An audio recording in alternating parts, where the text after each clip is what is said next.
नमस्कार, मैं विजय कुलवाल स्वागत करता हूं आपका राजस्थान सरकार और वेदांता के CSR इनिशिएटिव ई कक्षा में, जिसका टेक्निकल पार्टनर है मिशन ज्ञान।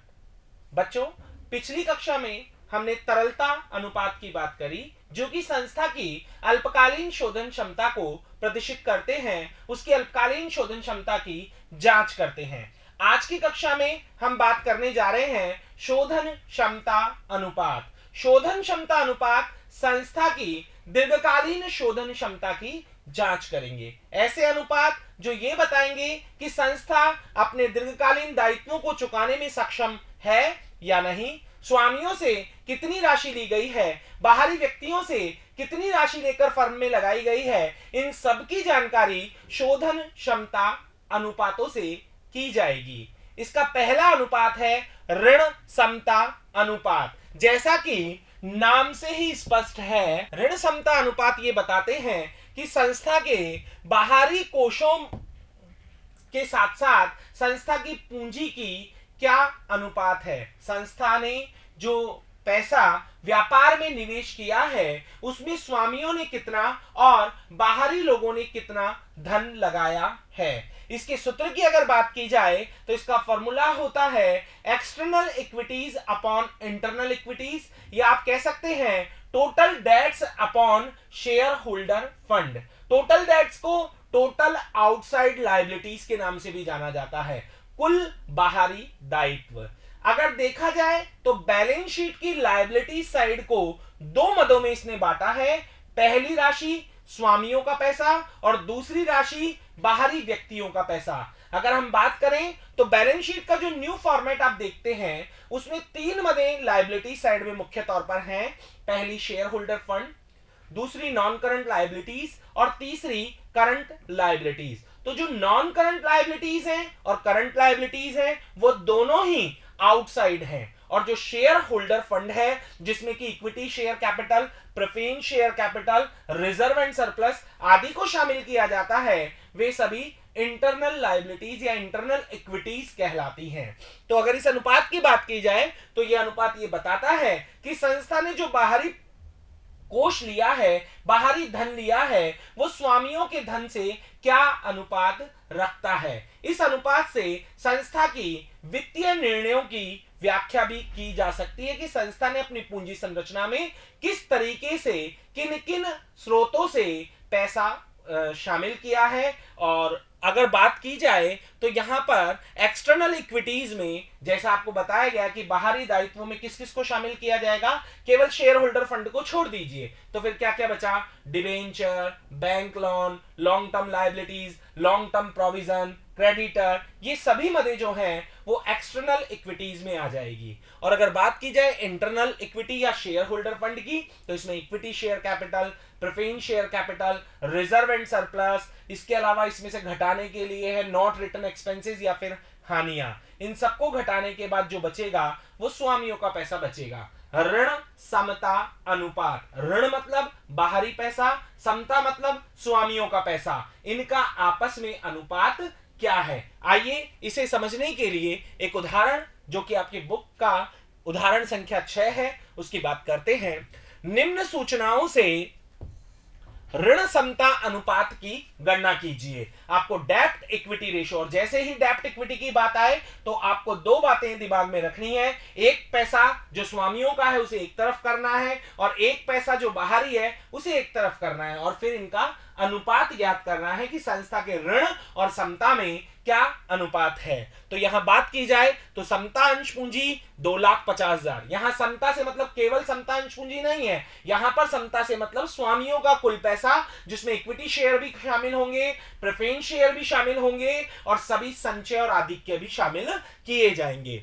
समता अंश पूंजी 2,50,000, 9% पूर्वाधिकार अंश पूंजी 1.5 लाख, सामान्य संचय 80,000, प्रतिभूति प्रीमियम 70,000, लाभ हानि विवरण का शेष। जब पीएनएल अकाउंट लाभ हानि विवरण के शेष में यह ना बताया जाए कि वो डेबिट शेष है या क्रेडिट शेष, तो उसे क्रेडिट शेष मानना है, यानी कि उसे लाभ मानना है। हानि के लिए स्पष्ट लिखा हुआ होगा, और ये जानकारी बहुत जरूरी है, क्योंकि अगर हानि होगी तो उसे शेयर होल्डर फंड में से लेस करना है, और अगर लाभ है तो उसे ऐड करना है, और अगर प्रश्न में हानि लाभ कोई सूचना नहीं है तो इसे लाभ की तरह ट्रीट करना है। 8% ऋण पत्र 6 लाख, बैंक ऋण 2 लाख, लेनदार 30,000 और बीपी 20,000। तो आइए हम यहीं पर छांट लेते हैं कि कौन सी मदें स्वामियों की है और कौन सी मदें बाहरी है। तो इक्विटी शेयर कैपिटल स्वामी की राशि में शामिल की जाएगी। 9% प्रेफरेंस शेयर कैपिटल ये भी शेयर होल्डर फंड में शामिल होगी। सामान्य संचय जनरल रिजर्व ये भी स्वामियों की राशि है। सिक्योरिटीज प्रीमियम ये भी स्वामियों की राशि है।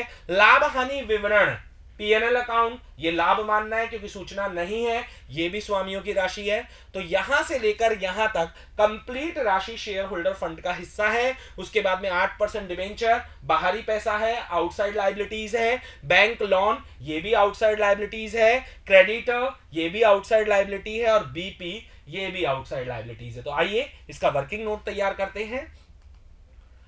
आउटसाइड लायबिलिटीज में 8% डिवेंचर, प्रश्न में जो सूचनाएं दी गई है बैंक लोन, क्रेडिटर और बीपी को आपको शामिल करना है। तो यहां अगर बात की जाए तो जो डिवेंचर है उसकी राशि आपको बताई गई है 6 लाख, और बैंक लोन 2 लाख, लेनदार आपको बताए गए हैं 30,000 और बीपी आपको बताए गए हैं 20,000।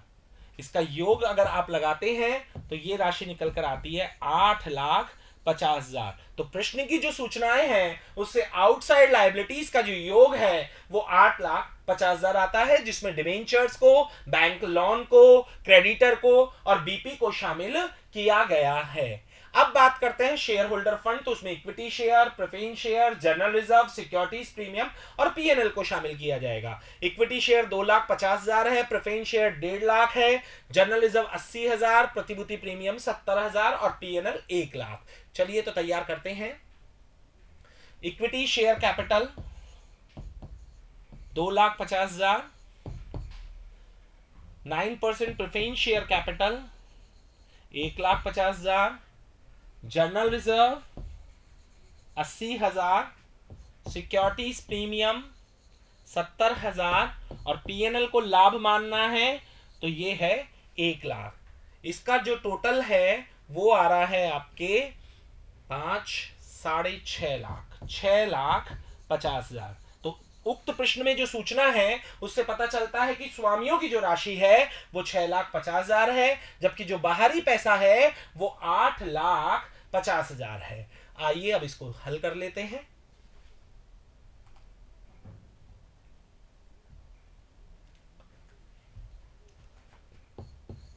डेब्ट इक्विटी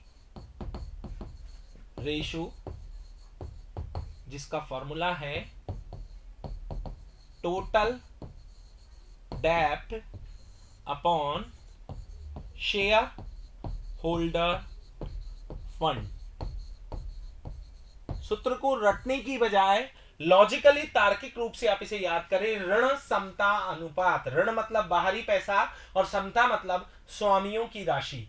टोटल डेब्ट जो है वो आपके आए हैं 8,50,000, जबकि शेयर होल्डर फंड जो है वो आपके आया है 6,50,000। और जब आप इसे सॉल्व करते हैं तो आपका उत्तर निकल कर आता है 1.31:1। इसका आशय ये है कि इस संस्था में स्वामियों ने यदि 1 रुपया लगा रखा है तो उसके अनुपात में जो बाहरी पैसा है वो 1.31 के बराबर है। यानी कि कहने का मतलब यह है कि स्वामियों से ज्यादा बाहरी पैसा व्यापार में विनियोग किया गया है। अगले अनुपात की अगर बात करें तो नेक्स्ट अनुपात आता है स्वामित्व अनुपात, प्रॉपराइटरी रेशो। अगर इसकी बात की जाए तो यह अनुपात स्वामियों की राशि, व्यापार में जो स्वामियों ने धन विनियोजित किया है उसका और कुल संपत्ति का अनुपात ज्ञात करता है। इसका कुल जो फॉर्मूला है वो है शेयर होल्डर फंड। प्रॉपराइटरी मतलब शेयर होल्डर फंड, ये प्रॉपराइटरी फंड बोल दीजिए या शेयर होल्डर फंड बोल दीजिए या नेटवर्थ बोल दीजिए, तीनों का मतलब एक ही है। तो share holder fund upon total assets. तो फॉर्मूले से ही पता चल गया कि किस किस का संबंध बता रहा है, कुल संपत्तियां और साथ ही साथ स्वामियों की राशि। शेयर होल्डर फंड में क्या शामिल किया जाएगा वो ऑलरेडी आपको पता है, equity share capital, preference share capital, reserve and surplus और उसमें से हानियों को लेस करना है। टोटल असेट्स मतलब करंट असेट्स और नॉन करंट असेट्स जो कि चिट्ठे में दी गई होती है। फिर भी यदि किसी संपत्ति का मूल्य शून्य बता रखा है नीचे नोट में, तो स्टूडेंट्स उसे लेस करके लेना है। यहां बात की जाए तो अनुपात संस्था के स्वामियों के कोषों एवं कुल संपत्तियों के मध्य संबंध को व्यक्त करता है। इस अनुपात से यह ज्ञात होता है कि संस्था की कुल संपत्तियों के अर्थ प्रबंधन में, यही आपको बताया गया है कि व्यापार में या संस्था में जो पैसा कुल विनियोग हुआ है उसमें स्वामियों का हिस्सा कितना है। इसका फॉर्मूला है प्रोप्राइटरी रेशियो बराबर प्रोप्राइटरी फंड या शेयर होल्डर फंड या नेटवर्थ अपॉन टोटल असेट्स। कुल संपत्तियों को आपको नीचे रखना है। टोटल असेट्स में नॉन करंट असेट्स जिसमें आपके इंटेंजिबल असेट्स और टेंजिबल असेट्स भी आती है और करंट असेट्स भी आती है, इन्हें शामिल करना है। यह अनुपात जितना ऊंचा होगा उतना संस्था के लिए अच्छा है। बिल्कुल, स्वामियों का पैसा जितना ज्यादा लगा हुआ होगा तो जो ऋणदाता हैं वो भी सुरक्षित होंगे और संस्था भी अच्छी आर्थिक स्थिति की मानी जाएगी।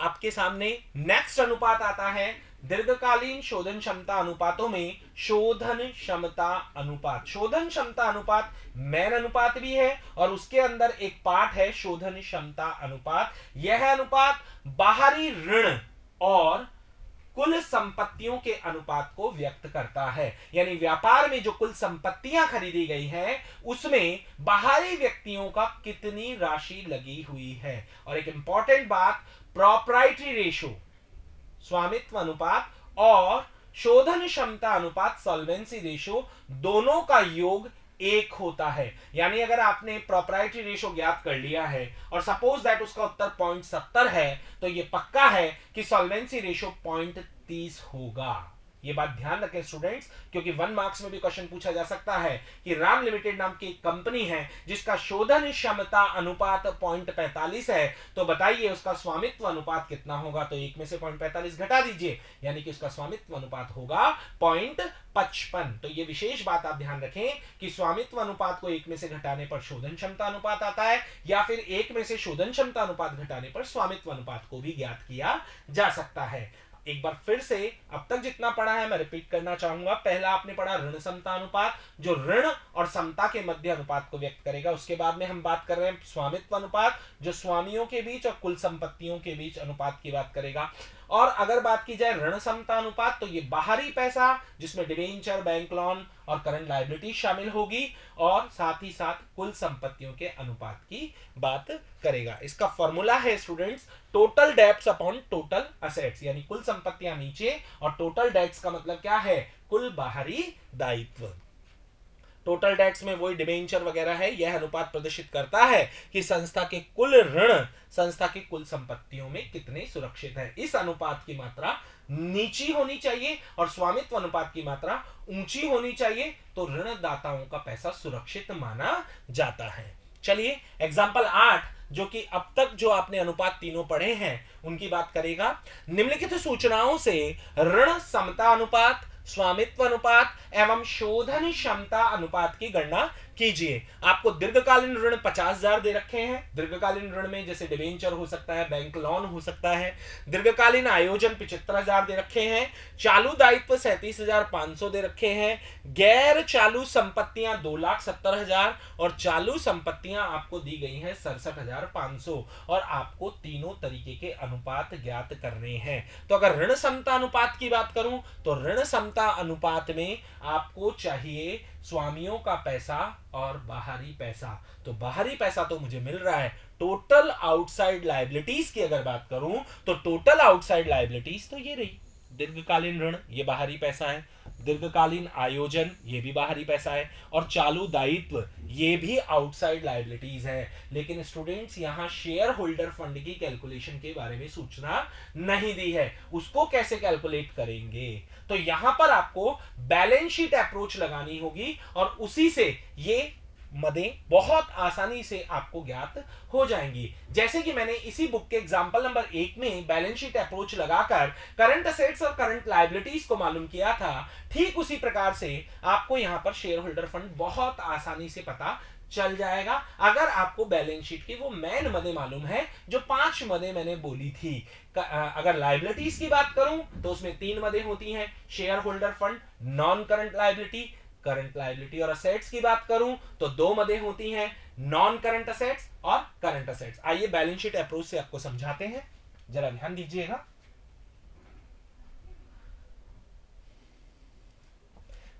नए फॉर्मेट में जो बैलेंस शीट बनती है वो कुछ इस तरीके से बनती है। ये वाली साइड मान लीजिए आप लायबिलिटीज और उसके नीचे असेट्स बनती हैं। तो लायबिलिटीज में पहली मद कौन सी है? Share holder fund. दूसरी मद कौन सी है? आपकी नॉन करंट लायबिलिटीज। और तीसरी मद कौन सी है?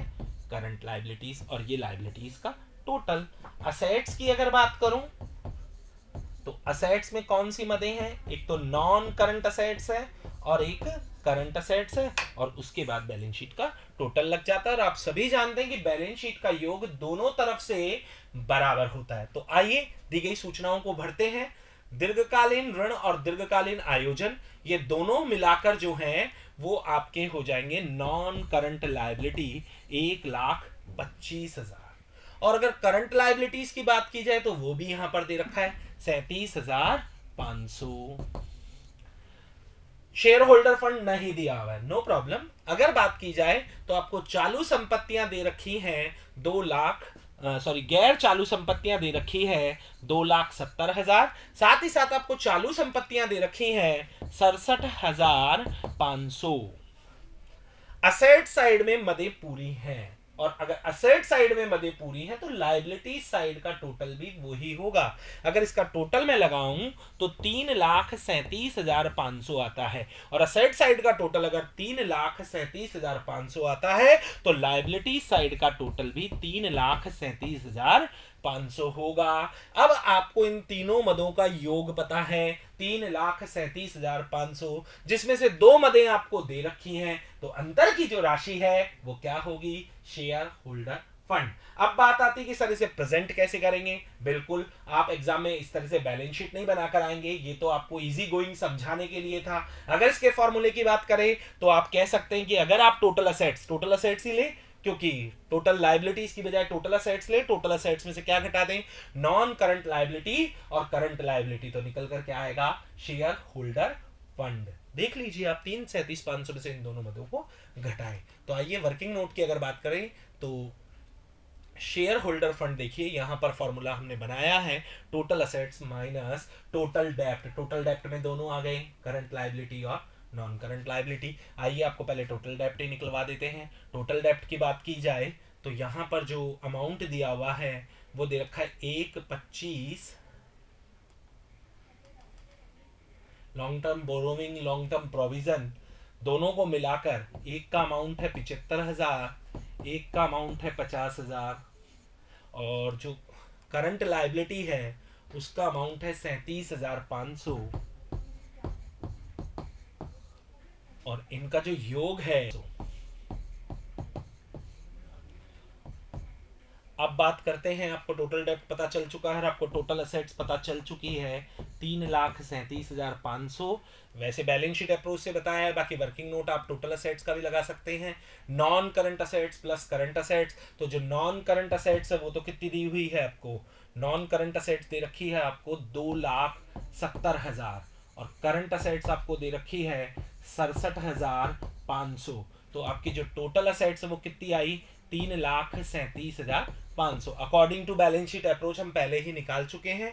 3,37,500 में से आप टोटल डेप्ट घटा दें 1,62,500, तो आपका जो शेयर होल्डर फंड आता है वो आता है 1,75,000 रुपए। 1,75,000 शेयर होल्डर फंड है, 1,62,500। डेप्ट equity ratio is equal to total dept upon share holder fund, जिसकी दोनों राशियां आपने वर्किंग नोट में मालूम की है। जो शेयर होल्डर फंड है वो 1,75,000 है, जो टोटल डेप्ट है वो आपका 1,62,500 है। तो फॉर्मूले में वैल्यू पुटअप कर दें 1,62,500 अपॉन 1,75,000, और इसको सॉल्व करने पर 0.93:1, यानी कि यदि स्वामियों का जो पैसा है वो 1 रुपया है तो उसमें बाहरी पैसा जो है वो 0.93 के बराबर लगा हुआ है। दूसरे अनुपात की अगर हम बात करें तो दूसरा जो अनुपात है वो है प्रोप्राइटरी रेशो, जिसका फॉर्मूला है share holder fund upon total assets. आपके पास दोनों चीजें तैयार हैं, शेयर होल्डर फंड भी पता है और टोटल असेट्स भी आपको पता है। तो हम बात करते हैं अब नेक्स्ट रेशो की, जो कि है proprietary ratio.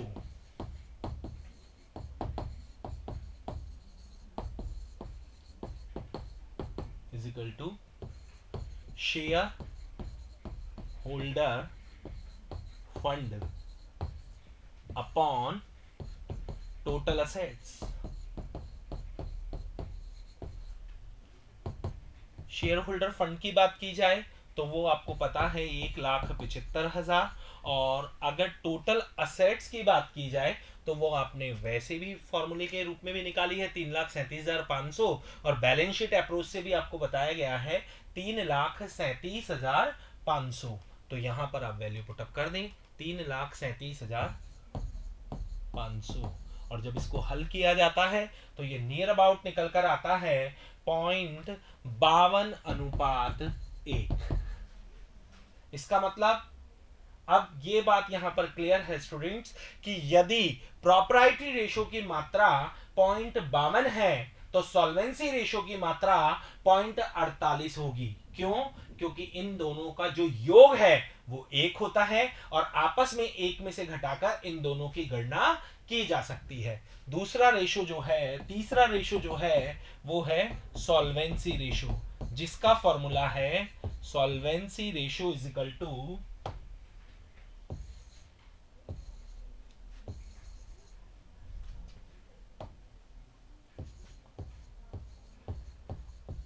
solvency ratio is equal to total debt upon total assets। तो टोटल डेप्ट की वैल्यू है 1,62,500 और टोटल असेट्स की वैल्यू है 3,37,500, और इसको तो हम पहले ही निकाल चुके हैं 0.48:1 इसकी गणना होगी। आई थिंक आपको तीनों तरह के अनुपात समझ में आए होंगे। इनकी प्रैक्टिस के लिए एक और एग्जांपल लेते हैं जिसमें ये तीनों अनुपात पूछे गए हैं।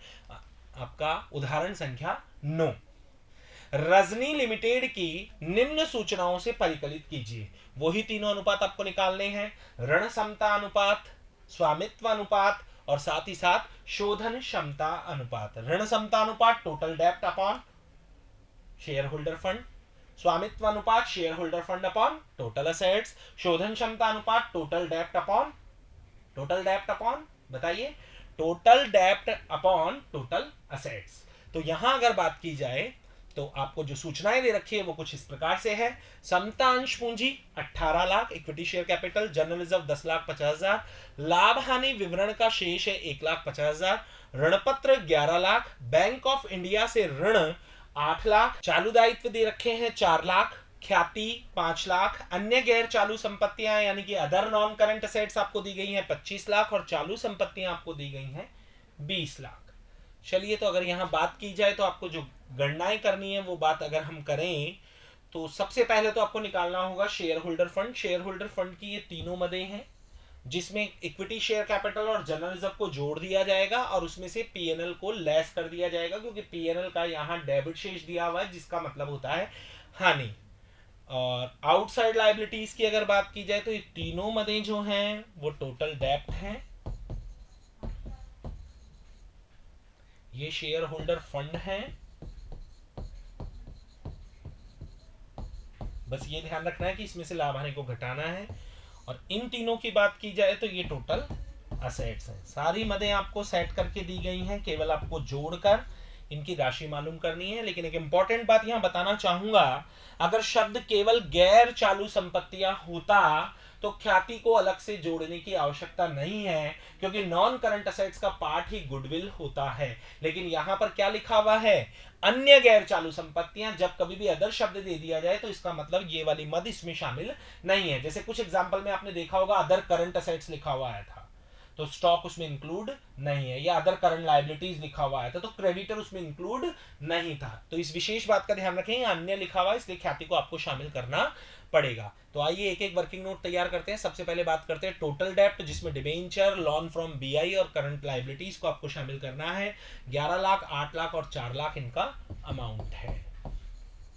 11 लाख, 8 लाख और 4 लाख, और जब आप इसका योग लगाते हैं तो इसका योग आता है 23 लाख।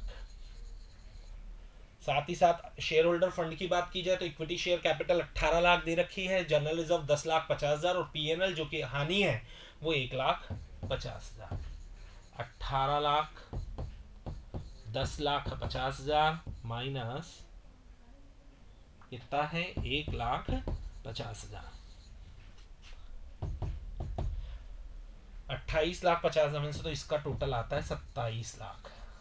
तो हमारे पास शेयर होल्डर फंड तैयार हो गया, टोटल डेप्ट तैयार हो गया। अब हमें चाहिए टोटल असेट्स। हो टोटल असेट्स की बात की जाए तो गुडविल दे रखी है आपको 5 लाख, 25 लाख और 20 लाख, जिनका टोटल 50 लाख आ रहा है, लेकिन वर्किंग नोट की दृष्टि से हम इसे पूरा कर लेते हैं।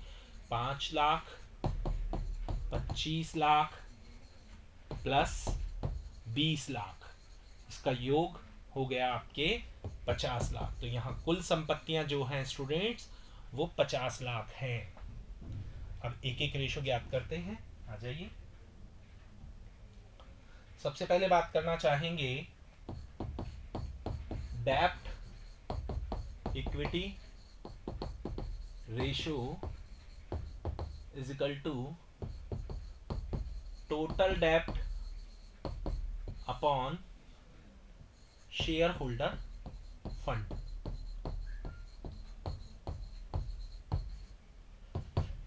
टोटल डेप्ट की अगर बात की जाए तो अकॉर्डिंग टू वर्किंग नोट आपका टोटल डेप्ट आया 23 लाख और शेयर होल्डर फंड आया 27 lakh.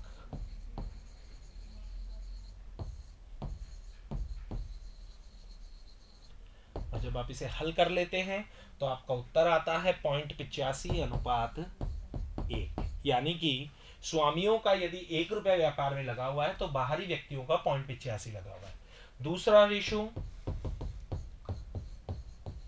proprietary ratio is equal to share holder fund upon total assets।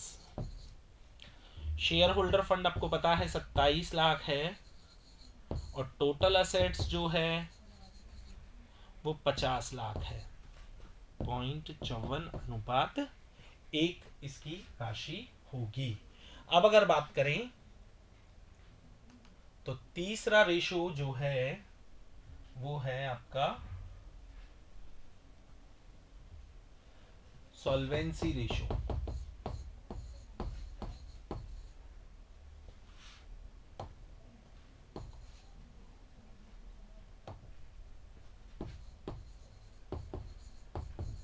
जिसका फॉर्मूला होता है टोटल डेप्ट अपॉन टोटल असेट्स। वैसे आपकी जो प्रॉपर्टी रेशो है वो 0.54 आया है, तो 1 में से उसे घटाने के बाद इसकी जो संख्या बचेगी वो 0.46 बचेगी। लेकिन अंकगणितीय रूप से अगर इसे हल करें तो आपको टोटल डेप्ट 23 लाख रुपए पता है जो आपने वर्किंग नोट में तैयार किए हैं, और ये आते हैं आपके 50 लाख। ये हो गया 0.46:1। तो आपको एग्जाम्पल नंबर 6, एग्जाम्पल नंबर 8 और एग्जाम्पल नंबर 9 के माध्यम से जो ऋण क्षमता अनुपात है, स्वामित्व अनुपात है और शोधन क्षमता अनुपात है वो अच्छे समझ में आए होंगे। एग्जाम्पल नंबर 7 जो है वो आपकी बुक में मिसप्रिंट है, अधूरा छपा हुआ है, इसलिए उसे हमने शामिल नहीं किया है। अब अगर हम बात करें तो शोधन क्षमता अनुपातों का लास्ट अनुपात, लेकिन बहुत ही ज्यादा इंपॉर्टेंट, ब्याज व्याप्ति अनुपात, इंटरेस्ट कवरेज रेशो, जिसे ऋण सेवा अनुपात के नाम से भी जाना जाता है। वास्तव में यह अनुपात संस्था की ब्याज चुकाने की क्षमता को ज्ञात करता है। ये ज्ञात करता है कि वास्तव में संस्था के लाभ कितने गुना है, किससे, ब्याज से। अर्थात जितने गुना होंगे, यानी प्रॉफिट ब्याज का जितना गुना होगा उसकी ब्याज चुकाने की क्षमता उतनी ही ज्यादा होगी। इसका दूसरा नाम डेब्ट सर्विस रेशो जो है ऋण सेवा अनुपात है। इस बात का आप ध्यान रखें। इस अनुपात को ब्याज आवरण अनुपात, ऋण सेवा अनुपात के नाम से भी जाना जाता है। यह अनुपात कर तथा ब्याज से पूर्व के लाभ को दीर्घकालीन ऋणों पर ब्याज के मध्य संबंध को बताता है। यानी ये बताता है कि संस्था जो ब्याज का भुगतान कर रही है वो लाभों का कितना भाग है, या आप ये कह सकते हैं कि जो लाभ है वो ब्याज के कितने गुना है। और जितना ज्यादा अच्छा होगा, जितना ज्यादा होगा, उतना ही यह अनुपात सुदृढ़ माना जाएगा और संस्था की ब्याज चुकाने की क्षमता भी अच्छी समझी जाएगी। इसका जो सूत्र है, इंटरेस्ट कवरेज रेशो, यानी ब्याज को कवर करने वाला interest coverage ratio is equal to profit before interest and tax. Before यानी ब्याज और आयकर घटाने से पहले का ब्याज चाहिए, profit before charging interest and tax. यदि ब्याज और टैक्स दोनों घटे हुए तो पहले प्रॉफिट में जोड़ना होगा और बस उसमें कुछ नहीं करना, इंटरेस्ट का भाग देना है। आइए इसकी बात महत्व देखें। पहले यह अनुपात संस्था के ऋण सेवा क्षमता के माप है। यह अनुपात बताता है कि संस्था के लाभ स्थायी ब्याज की तुलना में कितने गुना है। ये जितना अच्छा होगा उतना संस्था के लिए अच्छा माना जाएगा, उसकी ब्याज चुकाने की क्षमता अच्छी समझी जाएगी। उदाहरण संख्या 10 आपके बुक का, रोहिणी लिमिटेड के 4 लाख के 5% ऋण पत्र हैं। यानी संस्था ने 4 लाख के डिबेंचर इशू किए हुए जिस पर 5% ब्याज वो हर वर्ष देती है। 4 लाख का 5% स्टूडेंट्स 20,000 रुपए होता है। तो अगर मैं इंटरेस्ट की यहां बात करूं तो इंटरेस्ट होगा 4 लाख इंटू 5/100, जिसका अमाउंट होगा 20,000 रुपए। यानी संस्था के द्वारा हर साल 20,000 रुपए के ब्याज का भुगतान किया जाता है। इंटरेस्ट कवरेज रेशो क्या कहता है कि ब्याज जो है वो लाभ का कितना भाग है, या लाभ ब्याज का कितना गुना है। जितना ज्यादा लाभ होगा उतना संस्था की ब्याज चुकाने की क्षमता अच्छी होगी। ब्याज एवं कर से पूर्व, profit before interest and tax, आपको कर एवं ब्याज से पूर्व का ही लाभ चाहिए जो कि दे रखा है 1,50,000 और आपको गणना करनी है ब्याज व्याप्ति अनुपात की। तो यहां अगर बात की जाए तो इंटरेस्ट कवरेज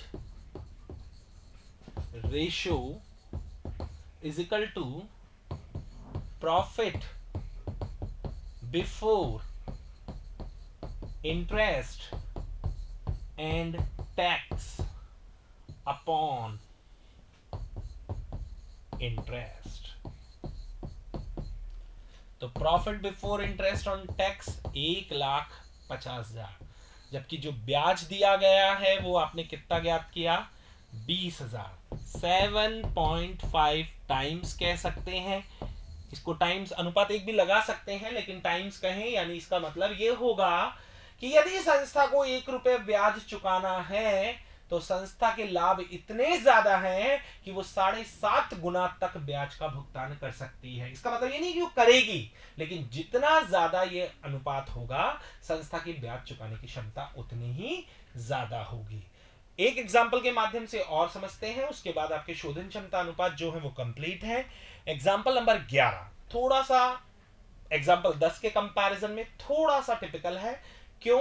क्योंकि यहां पर profit before interest and tax नहीं दिया गया, तो उसे कैसे कैलकुलेट करेंगे उसके बारे में बात करते हैं। निम्नलिखित सूचनाओं से ऋण सेवा अनुपात, ये ध्यान रखिएगा इसका नाम है ऋण सेवा अनुपात, कहीं आप ब्याज व्याप्ति अनुपात ही याद रखें। ऋण सेवा अनुपात की गणना कीजिए, उस पर अपनी टिप्पणी भी लिखिए। बताइए कि संस्था की जो ब्याज चुकाने की क्षमता है वो कैसी है। तो अगर 6 या 7 से गुनी से ज्यादा है तो अच्छी मानी जाती है। ब्याज एवं कर के पश्चात का लाभ, ध्यान दीजिएगा, ब्याज एवं कर के पश्चात का लाभ यानी profit after interest and tax, इसमें से टैक्स और इंटरेस्ट दोनों घटे हुए हैं। आयकर की दर 40% है और ब्याज जो है वो 2.5 लाख का 8% दिया जाता है। तो सबसे पहले मैं आपको इंटरेस्ट की ही बात करना चाहूंगा। इंटरेस्ट अगर हम कैलकुलेट करते हैं तो 2,50,000 इंटू 8/100, तो ये निकल कर आता है 20,000। लेकिन हमें पहले टैक्स जोड़ना होगा, फिर उसमें इंटरेस्ट जुड़ेगा, पहले इंटरेस्ट नहीं जुड़ेगा। आपको प्रॉफिट दे रखा है 1,08,000। जब कभी भी प्रॉफिट आफ्टर टैक्स दिया जाए तो उसे बिफोर टैक्स बदलने का ये फॉर्मूला आप याद रखें। प्रॉफिट आफ्टर टैक्स को ऊपर रखें और 1 में से टैक्स रेट को घटाकर उसमें आप डिवाइड कर दें। ये एक फॉर्मूला है जिससे आप प्रॉफिट आफ्टर टैक्स को प्रॉफिट बिफोर टैक्स में बदल सकते हैं। यहां पर टैक्स की रेट 40% दी गई है, तो 1,08,000 भाग 1 माइनस 0.40 यानी 1,08,000 भाग 0.60, 1,80,000 रुपए प्रॉफिट बिफोर टैक्स आ चुका है। अब इसे किस में बदलना होगा? इसे बदलना होगा profit before interest and tax. तो profit before interest and tax is equal to 1,80,000 plus 20,000, जिसकी राशि होगी 2 लाख। अब आपका इंटरेस्ट कवरेज रेशियो